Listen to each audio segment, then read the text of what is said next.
Ahibati fillah, Allah ciptakan lisan ini dengan tugas yang banyak sebenarnya. Apa definisi iman? Iman itu apa jemaah? Nah, fadhal. Keyakinan. Baik, itu salah satu unsur iman.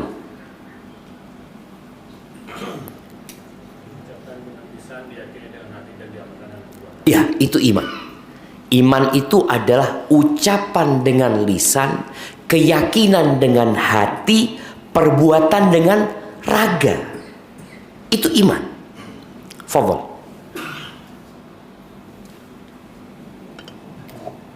Iki ono sing cilik ya. Ini yang jawabannya satu tadi. Berikan kepada beliau. Tidak totolan kan, tidak boleh jualan di sini. Hadahul iman. Jadi kalau bicara iman itu ucapan dengan lisan. Kita tahu fulan ini muslim atau non muslim dari mana? Dari ucapan syahadatain yang dia ucapkan. Ketika dia mengatakan asyhadu an la ilaha illallah wa asyhadu anna Muhammad Rasulullah, kita anggap dia orang. Walaupun hatinya kadang-kala nggak beriman seperti orang munafik. Orang munafik itu lisannya kena aja. Allah Azza wa Jalla di surat Al-Munafiqun mengatakan idza ja'akal munafiquna qalu, apabila orang-orang munafik datang kepadamu, qalu, itu ngomong, nashhadu innaka la rasulullah, kami bersaksi engkau adalah Rasulullah, wallahu ya'lamu innaka la rasuluh wallahu yashhadu innal munafiqin, mengatakan aku bersaksi, kami bersaksi. Yang pertama tadi berkaitan dengan keimanan, ada lisan di situ. Kemudian amalan dengan raga.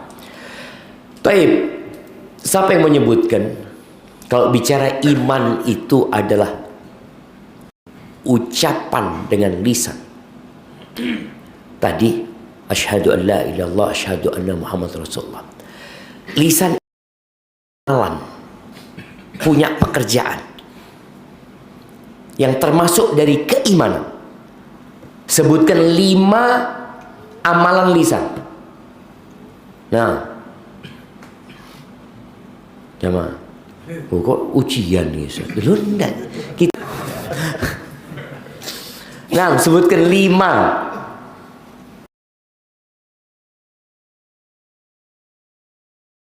Al-Quran.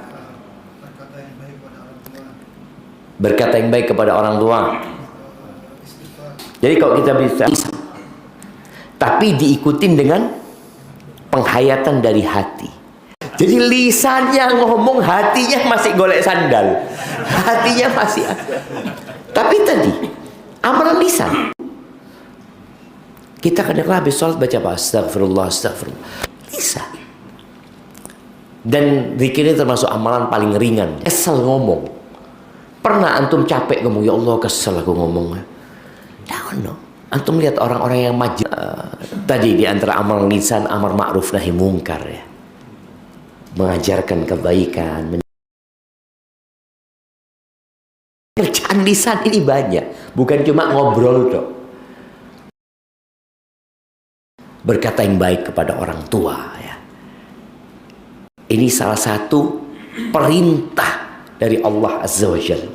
Berkaitan dengan ketika Allah mengatakan wa qadha rabbuka alla ta'budu illa iyyahu wa bil walidaini ihsana imma yablughanna 'indaka al-kibara ahaduhuma aw kilahuma fala taqul lahuma uff wa la tanharhuma, jangan menghardik, angkat suara atas orang tua, jangan. Terus wa qul lahuma qaulan karima, dan katakan, ngomong lagi nih, katakan buat keduanya qaulan karima, ucapan yang penuh pemuliaan. Jadi kata-katanya baik, intonasinya menghormatin. Karena ada anak ngomong sama orang tuanya baik, tapi intonasinya nggak enak. Nah, Umi beli no sate lah nak. Ya, iya dia taat nurut, tapi intonasinya tidak enak no di orang tua. Maka tolong kita perhatikan lisan kita. Kemudian yang berdagang ini perlu kejujuran dengan lisannya.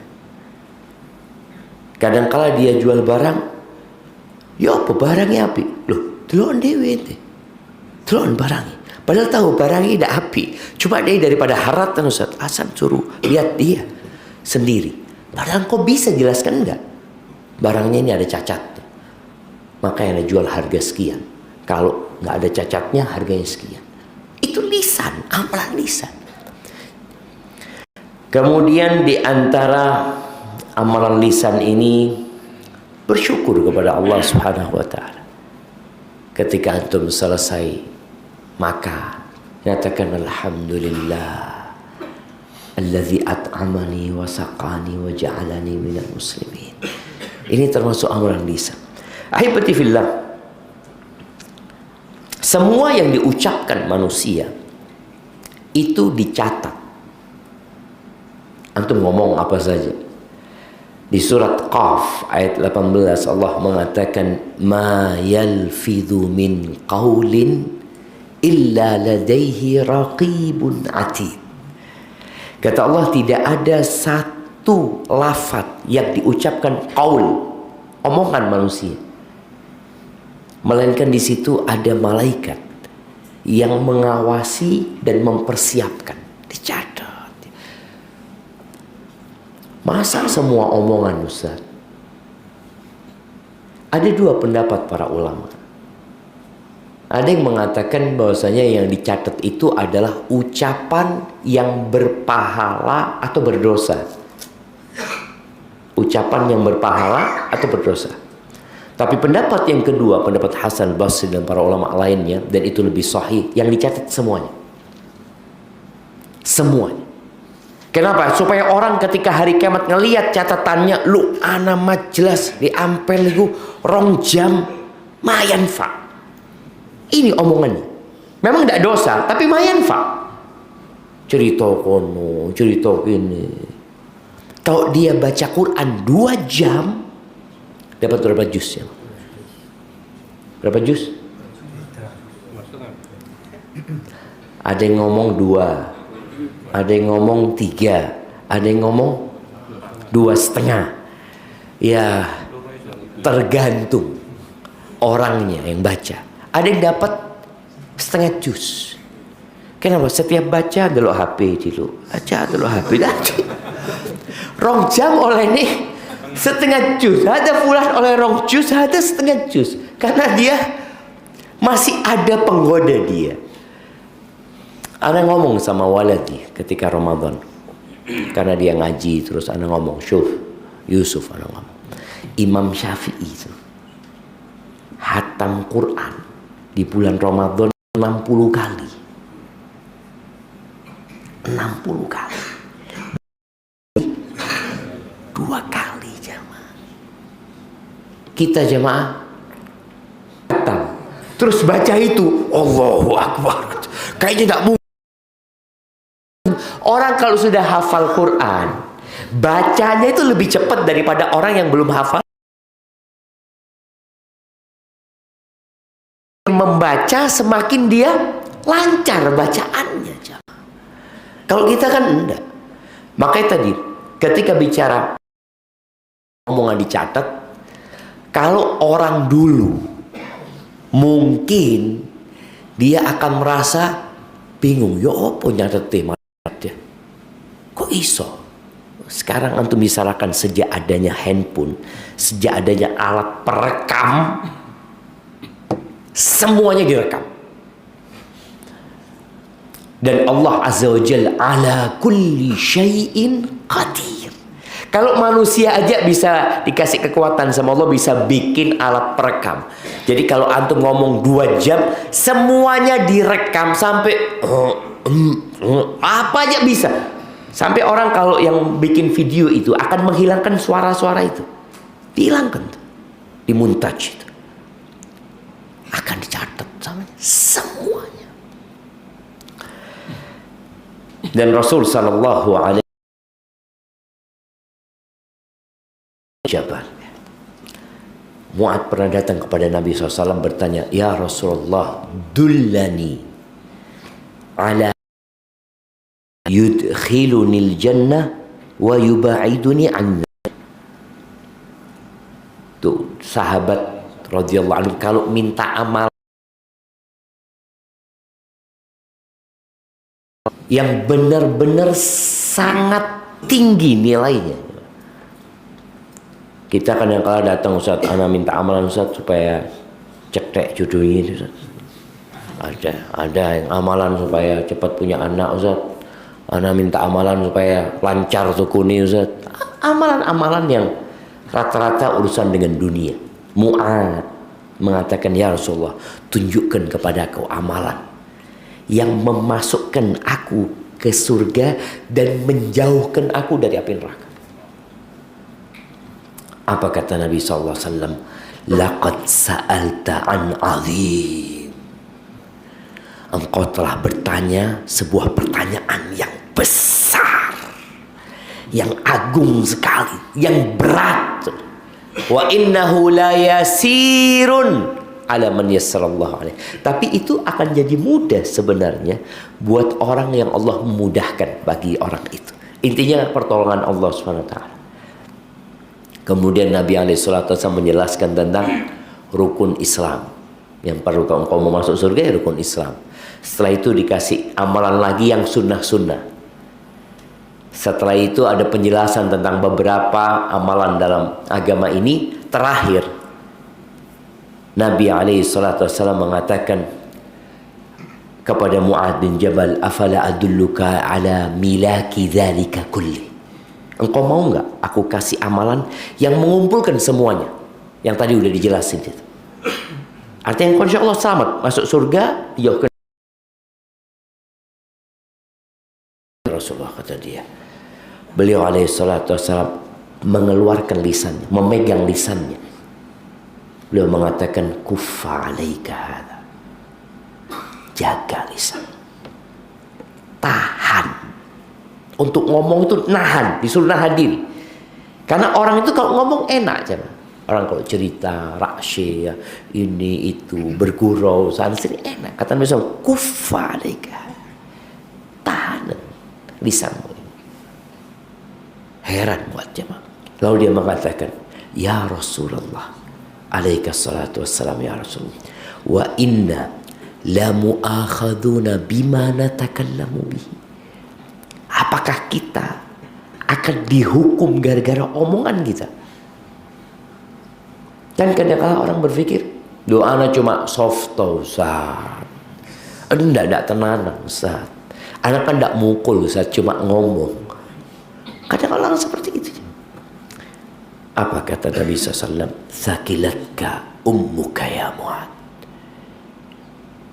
Ini kalau arti secara bahasa, ibumu kehilangan engkau. Maksudnya teguran keras buat Mu'ad tentang masalah omongan ini. Kok Mu'ad nggak sampai sana gitu loh ilmunya itu. Sakilatka ummuka ya Mu'ad wa hal yakubun nas fin nari ala wujuhim aw qala ala manakhirihim illa hasaidu alsinati. Mu'ad, orang-orang yang tersungkur di atas wajahnya, di hidung mereka, di dalam neraka. Banyak orang yang masuk neraka itu tidak lain hanya gara-gara hasil dari omongan mereka. Omongan mereka. Maka jangan sampai kita ini rajin sholat, rajin puasa, rajin bersodakoh, tapi tidak jaga lisan kita, bisa jadi neraka tempat kita. Di hadis Abu Hurairah radhiyallahu taala anhu, ada sahabat yang bertanya kepada Nabi SAW tentang fulana. Ada fulana ya Rasulullah, taqumul lail wa tasumun nahar wa tatasaddaq ada fulana ya Rasulullah rajin sholat malam. Jadi bukan sholat 5 waktu lagi. Kalau dari penjelasan Nabi SAW kepada Mu'ad tentang sholat 5 waktu yang masuk rukun Islam, kemudian tentang sholat malam, perempuan ini sudah sholat 5 waktu plus sholat malam. Kemudian tasumun nahar, rajin puasa sunnah. Orang kan berpikir kalau rajin puasa sunnah akan masuk surga dari pintu mana? Ar-Rayyan, Masya Allah. Wa tatasaddaq, rajin sodakoh, akan masuk dari pintu mana? Pintu sodakoh dia. Cuma masalahnya dia itu ya Rasulullah, tu'zi jiradaha bilisaniha. Dia menyakitin tetangganya bukan dengan fisik, enggak, bilisaniha, untuk memberikan penjelasan, cuma dengan lisannya. Gimana orang ini? Para sahabat ingin tanya gitu, karena banyak masyarakat yang seperti itu, atau adalah yang seperti itu. Kata Nabi SAW, la khaira fiha, hiya, itu perempuan neraka tempatnya. Karena memang Nabi SAW menjelaskan kepada Mu'ad, yang dapat menyelamatkan engkau itu jaga lisanmu gitu. Gunakan lisanmu untuk ibadah-ibadah yang tadi dibahas, tapi dijaga jangan sampai menyakitin orang gitu. Alhamdulillah, Nabi SAW ketika menyebutkan muslim, orang Islam ya tentunya yang menjalankan rukun Islam. Tapi bagaimana muslim itu masyarakat? Kata Nabi SAW, al-muslimu man salimal muslimuna min lisanihi wa yadihi. Muslim itu adalah orang yang menjaga lisannya, yang orang lain selamat dari gangguan lisannya dan tangannya. Dia tidak membuli orang lain, tidak secara verbal, tidak secara fisik. Kita ini sekarang hidup di zaman bullying ya. Sebenarnya bullying itu bermula dari rumah. Jadi kalau kita punya anak nanti suka membuli orang, boleh jadi kita sumbernya yang menyebabkan dia tumbuh kembang seperti itu. Karena kita suka membuli dia, kita suka merendahkan dia ya. Maka tolong orang tua ini kalau ngomong sama anaknya yang positif, harus merendahkan dia di depan saudara-saudaranya kadang-kala. Enggak usah soft talk gitu loh. Oh ini pancen tidak iso ngaji nih. Kadang-kala seperti itu coba. Orang ngatakan gitu. Aduh ini tidak bisa baca sampai sekarang ini. Padahal kita mungkin harapannya dengan omong untuk belajar lebih semangat lagi. Enggak. Dia menyimpan sesuatu, dia nanti akan melakukan itu kepada. Maka tolong para orang tua jaga lisannya. Suami istri, siapa yang istrinya tidak pernah berbuat salah? Abe gimana ini? Nah, adalah perempuan itu melakukan kesalahan. Tapi ketika Nabi SAW ditanya tentang hak para wanita, para istri, di antara yang beliau katakan adalah wala tadribil wajha wala tuqabbih. Jangan mukul wajah. Karena dalam agama kita ada mendidik dengan memukul. Tapi kata Nabi SAW, jangan memukul wajah.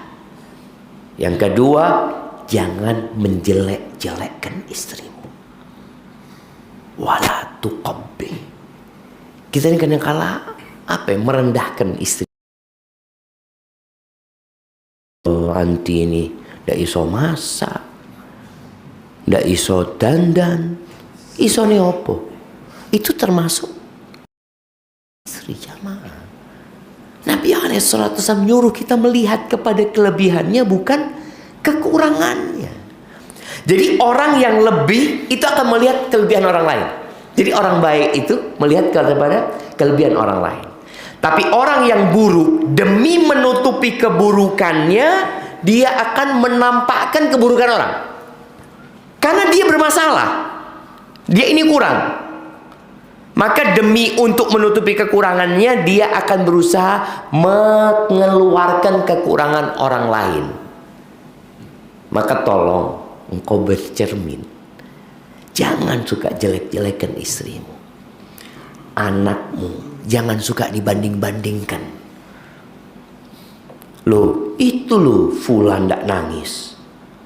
Loh, aku bukan fulan.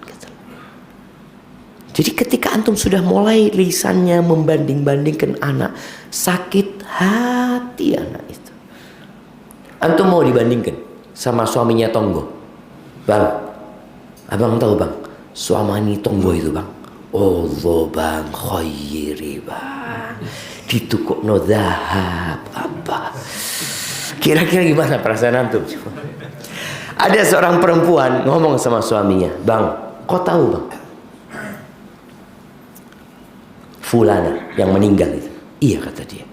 Subhanallah bang, sama suaminya dibangun masjid wakaf atas nama dia bang. Apa kata rijalnya ini? Ana itu sudah menyiapkan juga tanah, cuma ente tidak mati-mati. Ana juga mau bangunkan masjid gitu. Jadi loro hati dibanding-banding. Subhanallah, jangan. Ketika antum tahu sakit hati dibandingkan dengan lisan itu, maka tolong jangan banding istrimu sama istrinya orang lain. Jangan bandingkan anakmu dengan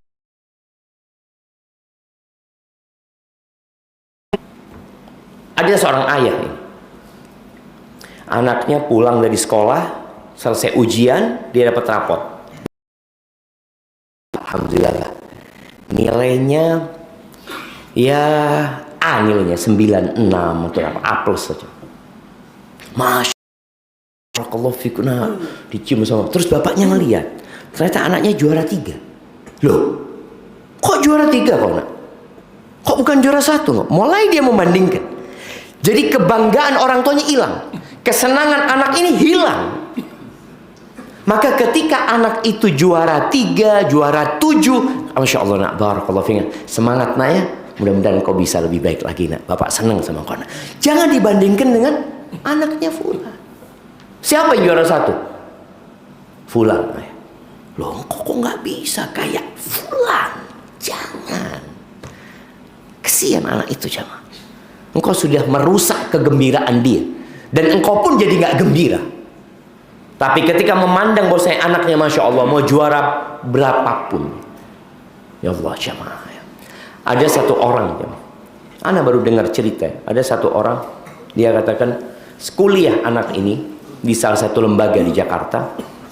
Dia itu kuliah di dakwah, dia itu juara terakhir, sampai bingung sekolahannya ini mau dikirim kemana anak ini, mau dikirim kemana. Karena dilihat secara kemampuan, aduh sih, kalah sama yang muridnya kalau nggak salah 30 atau berapa. Dia pokoknya nomor 30, nomor terakhir. Akhirnya sama gurunya sebelum dikirim ke Papua untuk berdakwah. Gurunya ngomong, nah, engkau jangan tinggalkan zikir pagi dan petang, berangkat terus, berangkat. Orang yang berdakwah Papua itu sama kepala-kepala suku itu mesti dikirimi sihir, dicoba sama dia terus, dan subhanallah jaga orangnya, Allah jaga. Hanya kepala-kepala suku itu datang ke orang ini, tanya, apa amalan kamu? Kok nggak tembus sihirnya? Ya kalau kamu mau ya silahkan masuk Islam dulu. Masuk Islam, artinya orang yang paling rendah secara akademik ya, mungkin hafalan dia rendah, ternyata Allah kasih barokah di tempat lainnya gitu. Jadi kita jangan pernah membandingkan anak kita sama anak siapapun. Dan anak kita, kakak beradik, jangan dibandingkan adik sama kakaknya. Semua punya kelebihan masing-masing. Maka tolong lisan kita dijaga. Al-muslim man salimal muslimuna min lisanihi wa yadihi. Itu orang Islam. Yang orang lain selamat dari omongan dia, gangguan dengan lisannya atau gangguan dengan fisiknya. Dan Nabi SAW bersabda, man kana yu'minu billahi wal yawmil akhir falyaqul khairan aw liyasmut. Barang siapa yang beriman kepada Allah dan hari akhir, maka hendaklah dia berkata yang baik atau diam. Para ulama ya membagi omongan itu jadi 4. Ini hadisnya menyebutkan barang siapa beriman. Yang tidak beriman, fadl, ngomong terserah kamu. Tapi yang beriman dengan Allah dan hari akhir. Kenapa jemaah? Ini pertanyaan lagi. Kenapa seringkali di dalam Al-Quran dan di dalam hadis-hadis Nabi SAW digabungkan beriman kepada Allah dan hari akhir? Kok bukan beriman kepada Allah dan malaikatnya dan rasul dan kitab-kitabnya dan rasulnya dan hari akhir? Yang sering digabungkan itu man kana yu'minu billahi wal yaumil akhir. In kuntum tu'minuna billahi wal yaumil akhir. Wa minan nasi man yaqulu amanna billahi wa bil yaumil akhir. Digabungkan beriman kepada Allah dan hari akhir. Apa penyebabnya? Ya, siapa yang mau jawab? Bismillah. Karena beriman pada hari akhir itu sudah mengimani secara keseluruhan. Karena beriman dengan hari akhir itu mewakili keimanan kepada semuanya. Boleh. Nah, yang lainnya. Karena dengan keyakinan beriman kepada yang akhir akan membawa dirinya takut akan pembalasan dari dunia. Masya Allah, Masya Allah. Barakallahu fikum. Sahih. Iya. Fadhal. Ya, beriman dengan hari akhir ini jamaah. Tadi dia juga mencakup keimanan dengan yang lainnya, dengan banyak hal sebenarnya. Tapi tadi yang disebutkan beriman dengan hari akhir itu menjadi motor penggerak kita beramal. Sekarang kenapa kita datang sholat subuh coba? Dapat apa tuh? Dapat roti Maryam keluar nanti. Kasih roti Maryam, kasih gulai, fadl. Akhirnya datang kajian. Disediakan apa Amar? Disediakan apa orang-orang itu? Kopi. Ada apa capek-capek kalau cuma mau ngopi aja, di rumah zen ngopi seperti itu sama Harif sama anak-anak. Tapi tadi beriman dengan hari akhir yang menggerakkan kita untuk melakukan ketaatan dan meninggalkan kemaksiatan. Karena kita takut gitu loh. Wah, nggak ada di dunia. Kalau kita bicara di dunia, apa? Nah, capek-capek subuh. Nah, paling jauh siapa paling jauh sekarang hari ini? Nah, Yang paling jauh siapa? yang paling jauh. Nah, dari mana? Sepanjang. Jauh sepanjang. Hah? Lu atuh coba. Sak kasih sak kotak kan. Tapi isine siji. Nah, kasihkan dari sepanjang tuh. Setengah jam datang jemaah. Ngerungokno pengajian. Kadang kala ya Allah be ngantuk kadang kala. Tapi tetap berusaha karena beriman. Perjalanan dia dicatat sama Allah. Duduknya di majelis ilmu ini dia beriman bahwasanya ada malaikat-malaikat yang turun, ada sakinah ya, ada rahmat Allah Subhanahu wa taala. Dia beriman akan mendapatkan balasan dari apa yang dia kerjakan. Orang yang menghafal Quran. Ada orang tua menghafal Quran padahal dia nggak mau jadi ustadz. Sebagian kita kan berpikir hafal Quran untuk jadi ustadz, enggak, karena anak itu ustadz. Ada orang umur 60 tahun menghafalkan Quran. Dan alhamdulillah umur 63 dia hafal Quran. Emak-emak aja hafal Quran. Bukan karena dia mau jadi pengajar, karena dia beriman. Ini loh, nanti anak tahu Ustadz, katanya di akhirat nanti ketika orang masuk surga, derajat di surga itu seperti jumlah ayat Quran. Orang itu akan dikatakan nanti yang hafal Qurannya, katakan iqra warattil warqa. Iqra warqa warattil kama kunta turattil fid dunya fa inna manzilataka 'inda akhir ayatin taqra'uha. Bacalah engkau, naik kedudukanmu, tartilkan bacaanmu. Posisimu nanti ada di terakhir ayat yang kau baca. Ketika orang tahu dengan hadis ini dan dia beriman, dia akan baca Quran. Ini amalan lisan tadi, baca Quran. Dia akan baca, dia akan hafalkan Al-Quran.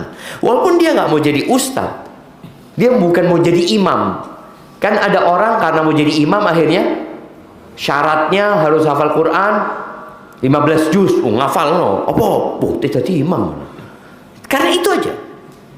Tapi orang yang beriman dengan hari akhir, dia akan terus beramal tanpa ada urusan dunia yang dia dapatkan. Maka tadi, kenapa seringkali Nabi SAW menggabungkan antara beriman kepada Allah dan hari akhir? Karena hari akhir itu menjadi hari yang ditunggu sama kita. Menjadi masa. Di dunia kita tahu orang kenapa suka dengan, kenapa ya, Ma? Bukan gajinya, pensiunnya.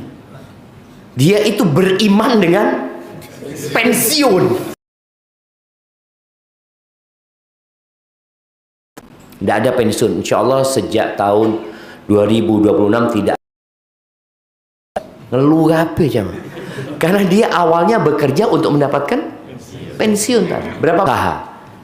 Padahal kalau kita tahu ya, yang kaya-kaya itu pengusaha. Tapi karena ada resiko pengusaha situ. Tapi ala kulli hal tadi, bicara beriman dengan hari akhir, tapi ketika orang berbicara tentang pensiun, dia semangat. Ada masa depan. Padahal kita tahu dunia tidak punya masa depan. Mana masa depan dunia? Masjid ini, musola ini punya masa depan? Tidak ada. Musola ini akan dihancurkan. Dan semua rumah yang ada di Ampel ini akan rata sama tanah. Di Ampel sini.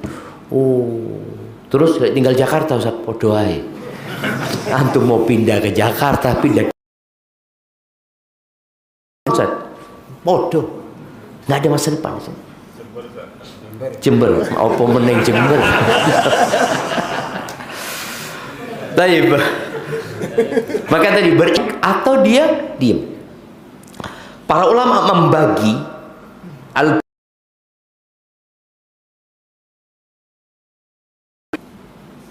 tinggal 5 menit lagi waktunya.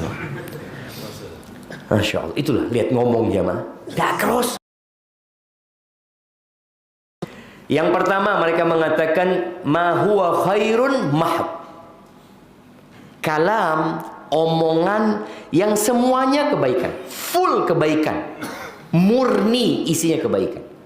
Seperti orang mengatakan subhanallah walhamdulillah wala ilaha illallah Allahu akbar, ini full murni baik.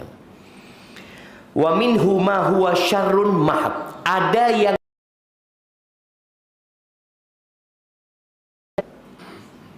isinya keburukan. Wa minhu ma huwa fihi khairun wa fihi syarr. Ada omongan yang campur, ada baiknya, ada buruknya. Dan ada omongan laisa fihi khairun wala syarr. Ada omongan yang enggak baik, dikatakan baik enggak, dikatakan buruk enggak, ya wis ngobrol-ngobrol biasa gitu kan.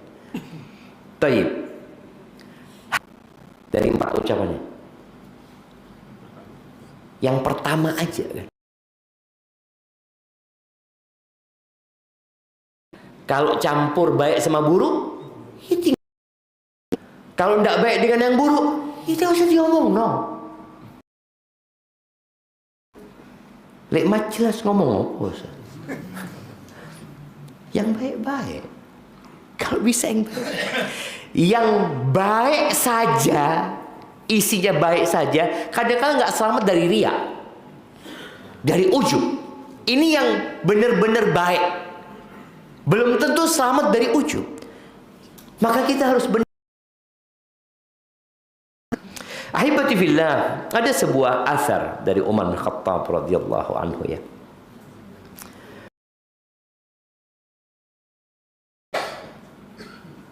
Ahnaf bin Qais kata, qala li Umar. Umar pernah berkata kepada aku, ngasih nasihat. Ya Ahnaf, ya Ahnaf. Man kathur, banyak ketawanya, turun. Orang yang banyak ketawa, karismanya itu.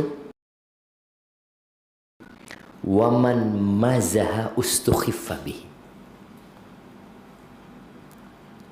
Waman kathura, banyak ngomong, maka yang banyak ngomong, makanya ustadz itu rawan salah. Kalau omongan itu omongannya tadi, orang itu kan orang itu ngobrol biasanya. Nih buat suami-suami ya, nasihat. Nabi SAW itu orang biasanya ngobrol kapan? Ba'da Isya. Kafe-kafe itu buka kapan? Karena orang kalau tidur sebelum Isya takut-takut ketiduran, nggak sholih Isya dia. Oh nanti anak insya Allah sholih, insya Allah lah jam 11-an lah. Tahu-tahu bangun adzan subuh, ya Allah, subuh ternyata. Orang yang ngobrol setelah Isya itu kapan berhentinya? Kapan berhenti? Ya subuh bisa. Subuh. Maka kadang-kala anak lihat, tidak tahu di sini ya, di Jember itu kadang-kala anak naik kereta jam atau pulang ya, nyampe Jember jam 2 malam ya. Itu di alun-alun sih mat jelas orang-orang itu jamaah. Mulai ba'dal Isya sampai subuh. Nggak ente bahan yang diomongkan. Kita ceramah saja bul, apa meneng gitu ngomong gitu. Ini dari ba'dal Isya sampai subuh nggak ente bahannya. Itu. Maka barang siapa yang para suami ini usahakan ba'dal Isya pulang ke rumahnya. Majelis sudahlah cukup. Nabi SAW itu tidur habis Isya. Orang yang tidur ba'dal Isya, ya dulu kita, inilah yang ami-ami ini ya. Yang ami-ami ketika masih belum ada TV ya. Ba'dal Isya ngapain? Kalau dia nggak majelis, dia akan tidur. Tapi kalau sekarang nggak majelis, nonton. Ini tadi termasuk yang kelebihan memandang, nonton nggak berguna ya. Orang kalau dulu sebelum ada remote, anak ingat sebelum ada remote TV itu ya. Kalau suruh ganti itu, suruh jalan. Oh, duduk. Aduh, kode api, berdiri lagi. Sekarang nggak ono, lunggu wis. Pegang remote sampai stroke. Karena dia nggak gerak sama sekali, maaf Ibas. Duduk, nggak ada gerak maju mundur jemaah. Maka usahakan yang di rumahnya suka nonton itu tidak pakai remote. Jadi berdiri, mencet. Sampai kesel, tidak tenis. Sudah ngobrol, nggak ada habisnya, cuma nggak ada habisnya. Cuma kan kita belum ada yang menyalahkan kita, karena kita ngobrol, emak-emak ini juga biasanya ngobrol. Kita berdua ngobrol, ini ngobrolin fulan, riba mungkin ya. Nggak kelihatan salahnya, tapi terus dicatat di malaikat, terus dicatat, terus 2 jam untuk ngobrol, kira-kira berapa salahnya? Oh enggak Ustaz, anak isinya dari tadi ngobrol sama fulan, qala Allah, qala Rasul, ini qala Allah, qala Rasul. Wa man kathura saqatuhu qalla haya'uhu. Akhirnya orang kalau banyak salah, rasa malunya itu berkurang. Akhirnya ngomongin enggak. Ya, lupa dia dengan posisi dia. Malunya hilang. Barang siapa yang rasa malunya berkurang, maka waroknya akan berkurang. Warok itu akan berkurang. Karena dia dari banyak ngomong tadi, Akhirnya dia banyak melakukan hal-hal yang nggak berguna. Lah buat dunia, wala buat dunianya nggak ada manfaatnya. Cuma kesenangan hatinya. Kita tuh ngobrolin orang jamaah, seneng jamaah, enak, ada lazah ya, ada kelezatan. Maka sampai dikatakan Allah demi untuk membencikan manusia kepada ngomongin orang ini, katakan makan bangkainya orang, makan bangkai saudaramu sendiri. Ya apa? Gak suka sebenarnya. Cuma tadi rasa malunya sudah hilang ya. Kemudian wara'uhu mata qalbuhu. Waroknya kurang, hatinya mati. Sudah, dia berbuat hanya untuk menuruti hawa nafsunya. Barakallahu fiik. Setelah jam. Terakhir, ada nasihat dari Uqbah bin Am, bukan dari Uqbah, dari Nabi Muhammad SAW ya. Uqbah ini pernah datang kepada Nabi SAW. Dia mengatakan, ya Rasulullah, man najah. Ya Rasul, kasih tahu aku kunci keselamatan, tips-tips supaya selamat. Ini 1446 tahun yang lalu kira-kira. Kata Nabi SAW, amsik alaika lisanak. Jagalah lisan, tahan lisan. Yang kedua, wal yasa'ka baituka. Cukuplah dengan rumahmu. Cukup dengan rumah. Urusi rumah tangga orang sudah. Fokus dengan rumah tanggamu. Engkau tinggal di rumahmu juga. Jangan suka keluaran. Banyak fitnah. Ini sudah masuk ke rumah. Makanya kalau masuk rumah pun tinggalkanlah. Tinggal hidup dengan rumahmu. Ridho dengan apa yang Allah berikan kepadamu. Nggak usah ngelihat tong. Khati'atika. Nangislah terhadap dosa-dosamu. Urusono awakmu dewi.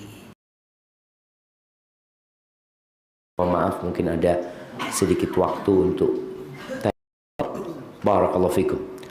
Naam. Tafadhal. Ucapan yang tidak mengandung riya. Karena katanya baca sholawat itu sama sekali tidak mengandung riya. Riya. Adakah ucapan yang tidak mengandung riya? Riya itu amalan hati. Jadi bukan amalan lisan riya itu. Jadi kalau dikatakan sholawat tidak mengandung riya, ya tergantung hati orang itu. Karena riya itu keinginan untuk dilihat sama orang, seperti itu. Apapun yang dia baca, mau sholawat, mau baca Quran, semuanya ada potensi untuk riya. Jadi kita bersolat Allahumma sholli wa sallim ala Muhammad, apakah nggak ada riya? Ya, tergantung hati orang ini. Boleh jadi dia kepingin dilihat, oh ini orang sholawat tok gitu. Enggak, tetap semua amalan itu berpotensi riya, karena riya itu amalan hati gitu. Dia ingin dilihat. Barakallahu fikum. Nah, ghibah. Nah,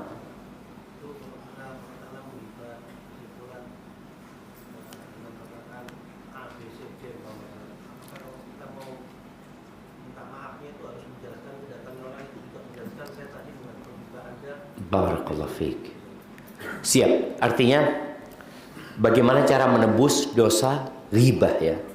Karena kita tahu ghibah ini termasuk dosa besar jemaah. Dosa lisan yang ngomongin orang, akhirnya kita merendahkan kehormatan seorang muslim ya.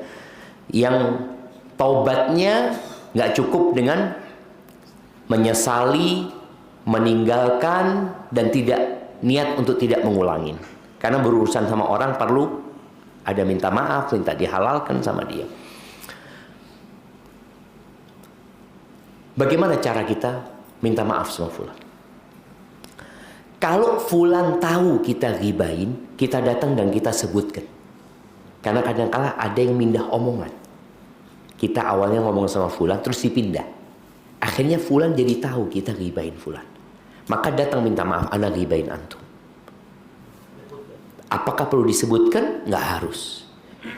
Tapi ana ghibahin antum. Karena dia tahu, dia tahu sudah kita ghibahin dia, maka kita minta maaf sama dia. Nggak perlu nyebutkan tentang ini, nggak perlu. Karena hanya akan menambah sakit hati dia. Kalau dia nggak tahu, jangan sebutkan. Datang aja minta maaf. Ana minta maaf ya, kayaknya ana punya banyak salah sama antum ya. Barakallahu fiik. Soalnya kalau kita ngomong ana pernah ribain antum, hubungan yang awalnya baik jadi rusak. Maka tetap kita minta maaf tanpa menyebutkan ana ribain antum. Tapi kalau kita ngambil barangnya dia, balik no. Ojo anak itu sone be antum ya, padahal kita ngambil itu harus balik no gitu.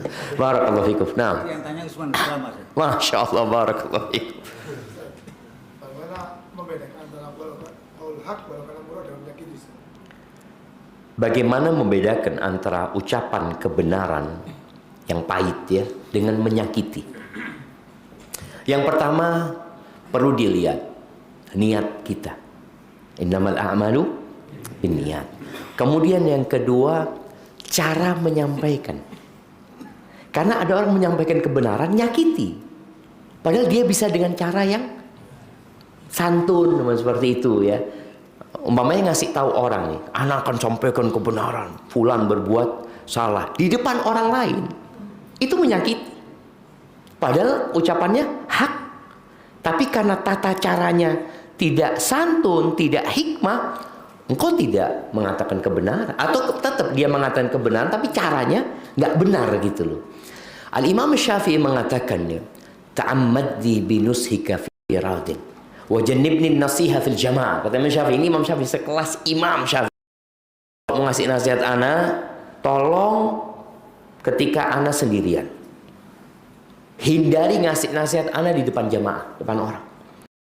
Fa innan nusha bainan nasi naw'un min at-taubih la ardut simaa. Karena kalau ngasih nasihat kepada ana di depan kita baik, paling enggak dia tahu kalau ana ini sayang sama antum. Boleh jadi kita ngomongnya memiliki kelemahan. Maka Nabi SAW mengatakan kepada Abu Dzar, ya Abu Dzar, wallahi inni uhibbu. Wahai Abu Dzar, aku cinta sama engkau. Nah, ya. Terkait dengan Imam Syafi'i yang menghatamkan Al-Quran sehari. Dalam kitabnya Lataiful Ma'arif ya. Bahwa larangan Nabi SAW, larangan kalau selalu sepanjang tahun gitu loh.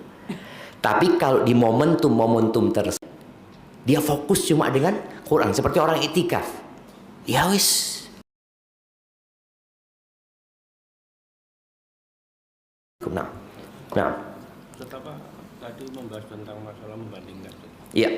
Apakah termasuk membandingkan? Iya, jadi bahasa membandingkan itu tergantung bagaimana kita menyampaikannya.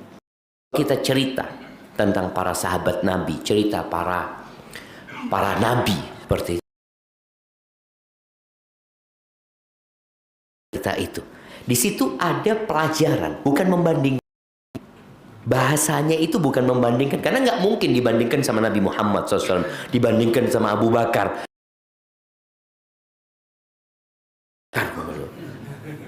Ya salah orang tuanya. Tapi kalau kita cerita tentang Abu Bakar kepada anak kita, cerita.